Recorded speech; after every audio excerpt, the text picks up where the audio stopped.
والسلام على رسول الله سيدنا ومولانا محمد بن عبد الله لا حول ولا قوة إلا بالله أشهد أن لا إله إلا الله وأشهد أن مولانا محمد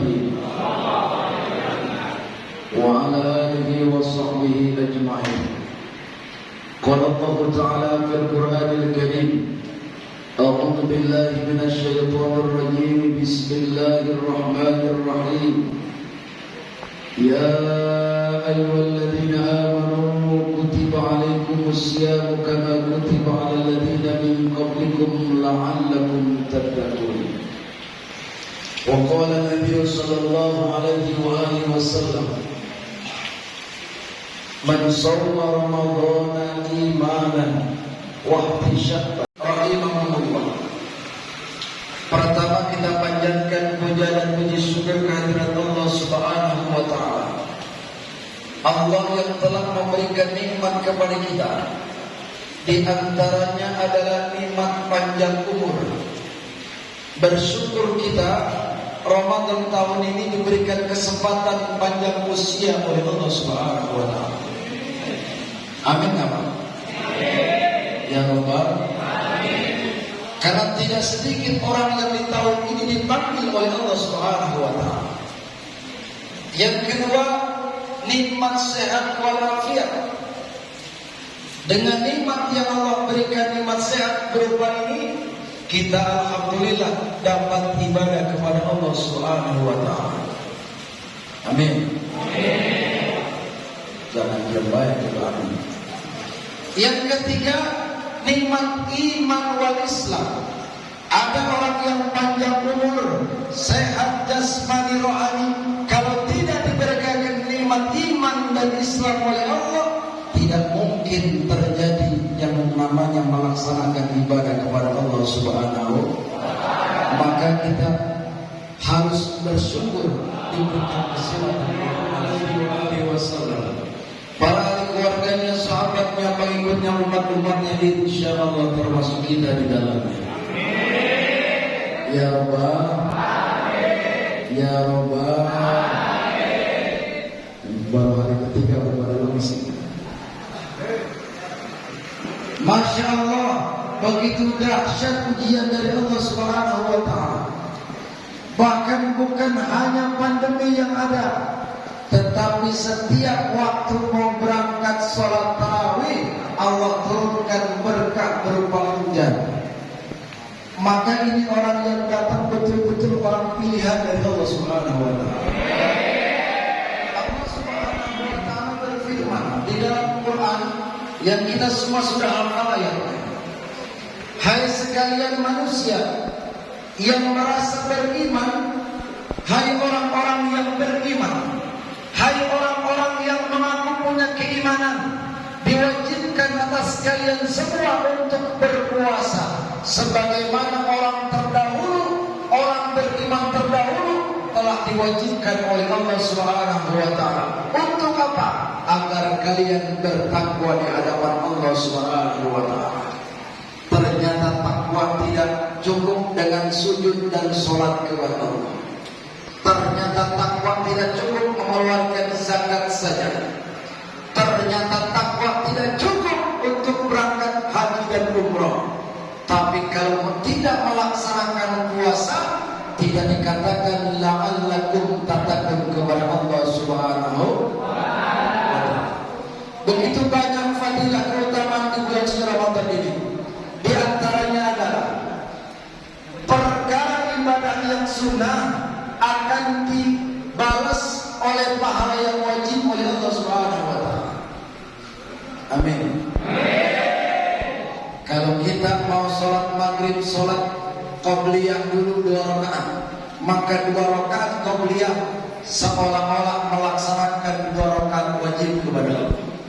Selesai sholat maghrib, kita melaksanakan qobliyah, ba'diyah, kita laksanakan ba'diyah 2 rakaat, sama dengan kita melaksanakan wajib kepada Allah Subhanahu wa taala.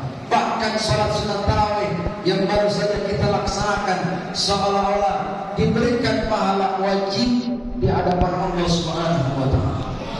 Dan bagaimana yang wajib dilipat gandakan oleh Allah. Contoh, tadi telah kita laksanakan sholat Isya.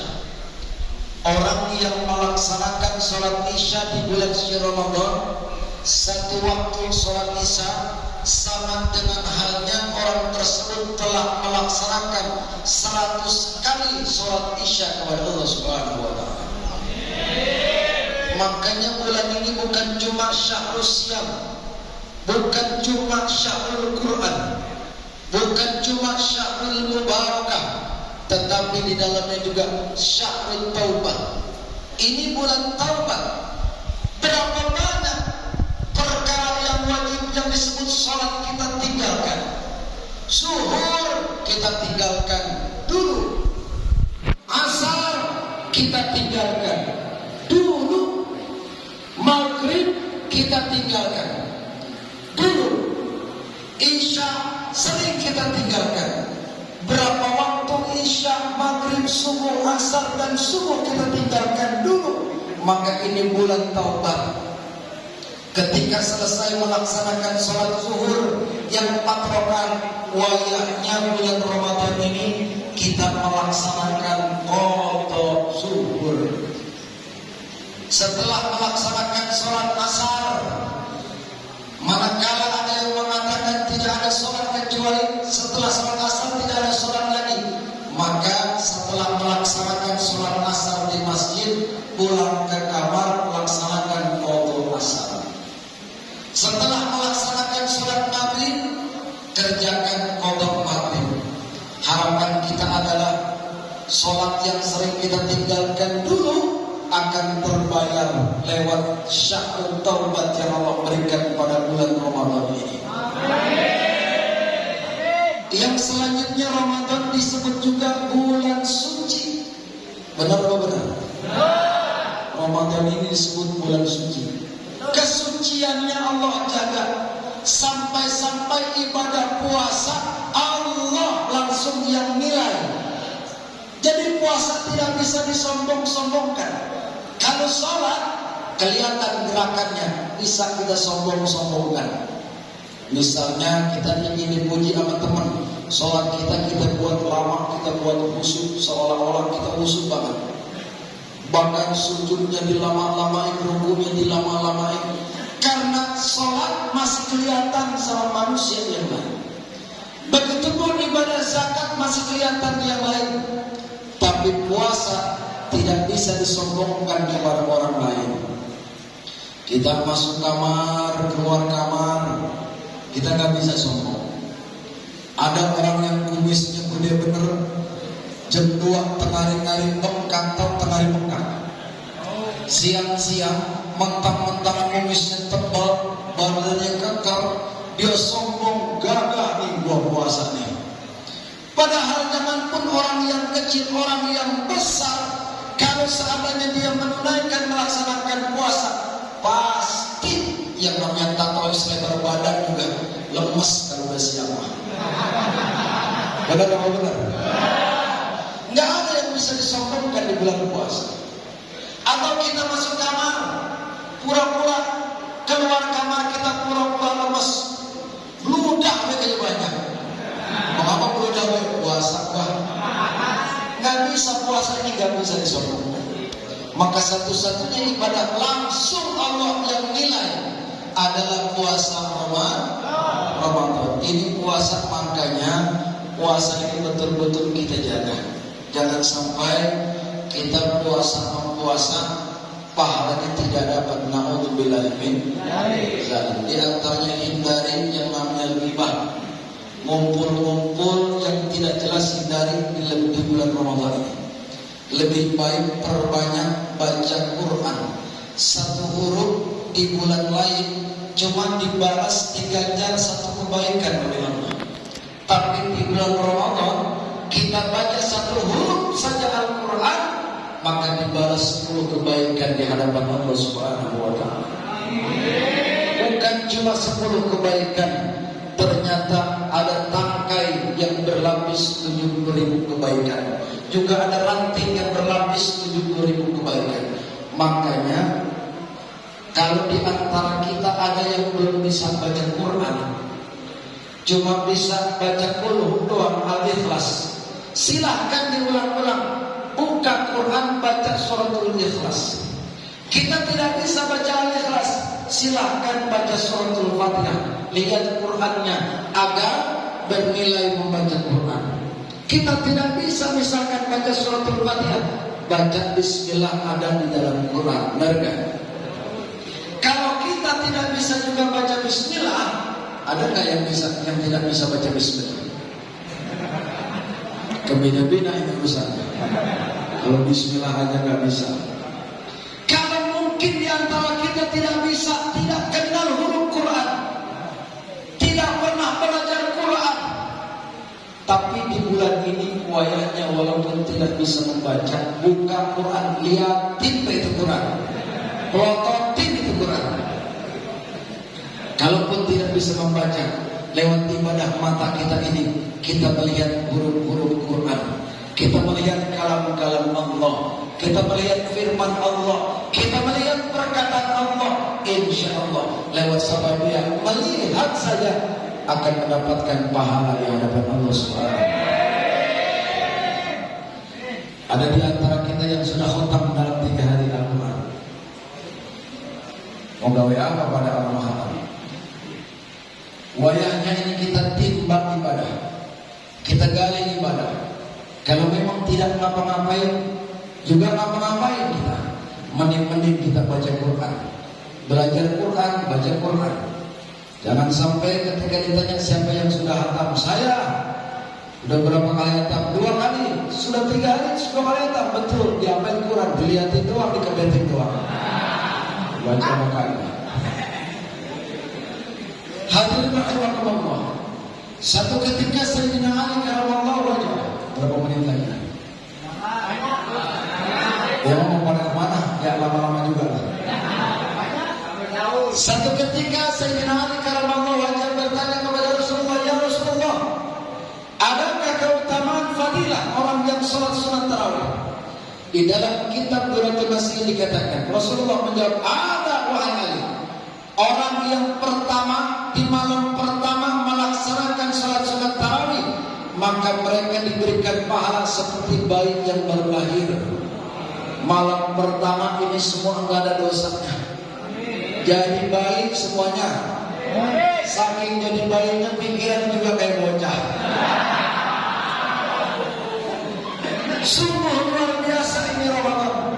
Salat tarawih yang sunat saja ternyata orang yang melaksanakan di malam yang pertama, ibadahnya diterima dan dosanya diampuni, bahkan bagaikan bayi yang baru lahir. Amin ya rabbal.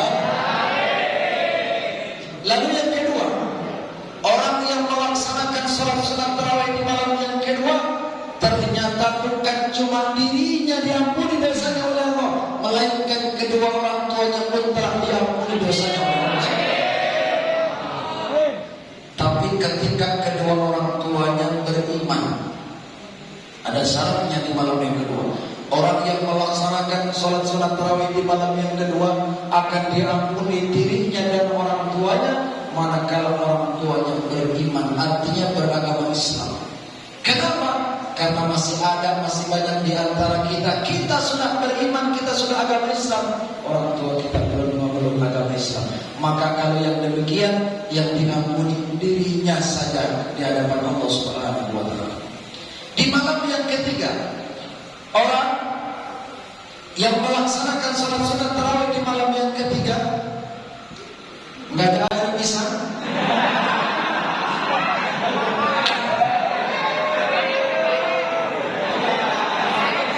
Datang jauh-jauh tadi kasih air atau bina-bina amat.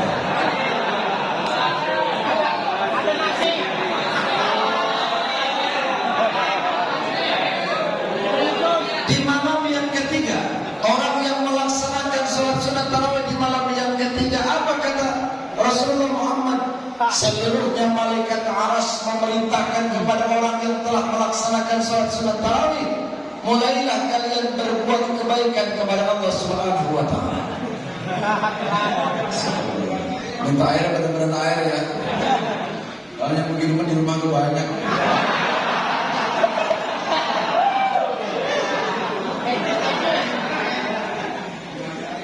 Mengenapkan ngopi ya. Udah dari pagi kalau ngopi pisang ini. Habis buka kan waktunya cekak di rumah. Buru-buru berangkat ke sini. Sampai sini dikasih air itu dipinta dulu.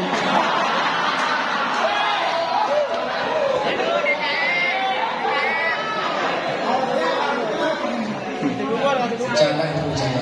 Kalau sama serius lah sekali. Habis terawih ya kan gak ada kopi, habis terawih ya. Malam keempat, ini sekarang malam. Orang yang melaksanakan sholat tarawih di malam yang keempat, seolah-olah mereka telah diberikan amanah untuk membawa 4 kitab. Yang pertama kitab Quran, Al-Quranul Karim. Ketika orang membawa kitab Al-Quran, maka seolah-olah pahalanya sangat luar biasa. Yang kedua kitab Taurat, yang ketiga kitab Injil, dan yang keempat kitab Zabur. Jadi orang yang sholat tarawih di malam ini seolah-olah 4 kitab dibawa olehnya dan kemudian diberikan pahala yang luar biasa di hadapan Allah Subhanahu wa taala. Masya Allah, ini Ramadan sangat luar biasa. Pahala semua dilipat gandakan. Makanya saya mengajak dia khusus kepada pribadi saya umumnya untuk jamaah sekalian. Jadikan Ramadan tahun ini dengan kita betul-betul bersungguh-sungguh ibadah kepada Allah. Puasa, kadang-kadang tadi sore saya dapat WhatsApp dari teman saya, kata dia apa? Ustaz, saya puasa hari ini gak kerasa pisan. Emang kenapa? Tidur dari pagi sampai sore. Pantas aja gak kerasa. Jadi kalau di antara teman-teman kita, ketika status berpuasa masih mau kerja bakti, kemudian kita puasa, tidur dari pagi sampai sore, maka akan beda di hadapan Allah pahalanya.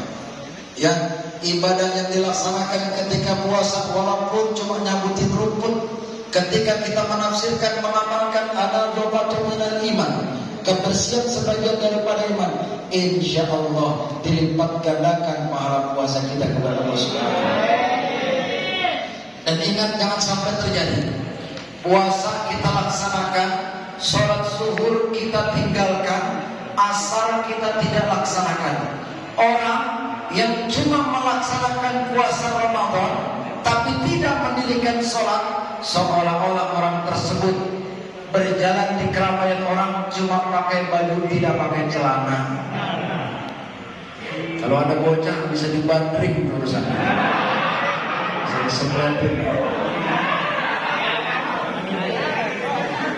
Jadi kalau kita ingin diterima puasanya dengan baik, maka sholatnya pun harus didirikan. Ketika kita sudah melaksanakan puasa seolah-olah kita pakai baju yang rapi, kita melaksanakan sholat seolah-olah kita pakai celana yang rapi, kita melaksanakan yang sunnah-sunnah seolah-olah kepala kita sudah ditarik kopiah, peci dan lain sebagainya. Bahkan bukan cuma itu, sendal kita pun sendal yang mulia di hadapan Allah Subhanahu wa taala. Hadirin wal hadirat rahimakumullah. Karena ibu-ibunya saya ngomong wal hadirat. Sekali lagi kita bersyukur kepada Allah, Masya Allah. Mudah-mudahan kita bermohon kepada Allah lewat sababiah kumpul kita, ibadah kita di bulan suci Ramadan ini. Mudah-mudahan pandemi yang melanda negara tercinta ini, dunia khususnya, diangkat oleh Allah segera. Dan mudah-mudahan semua kezaliman yang ada semata-mata diberikan hidayah oleh Allah Subhanahu wa taala. Dan mudah-mudahan negara Kesatuan Republik Indonesia tercinta ini selalu dilindungi oleh Allah Subhanahu wa taala. Dan kita doakan di antara kita barangkali ada yang sakit saat ini. Tadi saya dengar Al-Habib sedang sakit. Semoga lewat salawiyah kumpulnya kita bacakan suratul Fatihah. Mudah-mudahan beliau diangkat penyakitnya oleh Allah Subhanahu wa taala, dikembalikan sehatnya oleh Allah Subhanahu wa taala. Dan pula ada sanak saudara kita yang saat ini terbaring sakit, semoga sakitnya diangkat oleh Allah Subhanahu wa taala. sehatnya dikembalikan oleh Allah Subhanahu wa taala. Orang tua kita yang masih ada, anak kita, istri kita, semua anak itulah kita yang masih ada, mudah-mudahan diberikan sehat dalam keberkahan oleh Allah Subhanahu wa taala. Orang tua kita yang telah dipanggil oleh Allah, sanak saudara kita yang telah dipanggil oleh Allah, mudah-mudahan ya Rasulullah suratul Fatihah diberikan jujuran maghfirah oleh Allah Subhanahu wa taala. Dan kita yang mendoakan mudah-mudahan selalu diberikan sehat dalam keberkahan oleh Allah Subhanahu wa taala. Ala hadhihi bisyiril Fatihah. A'udzu billahi minasyaitonir rajim. Bismillahirrahmanirrahim. Alhamdulillahi rabbil alamin. Arrahmanir rahim. Maliki yaumiddin. Iyyaka na'budu wa iyyaka nasta'in. Shiratal mustaqim. Shiratal ladzina an'amta 'alaihim. Barangkali itu saja yang dapat disampaikan, semoga bermanfaat bil khusus untuk pribadi dan umum untuk kita semua. Saya akhiri, wallahul muwaffiq ila aqwamit thoriq. Wassalamualaikum warahmatullahi wabarakatuh.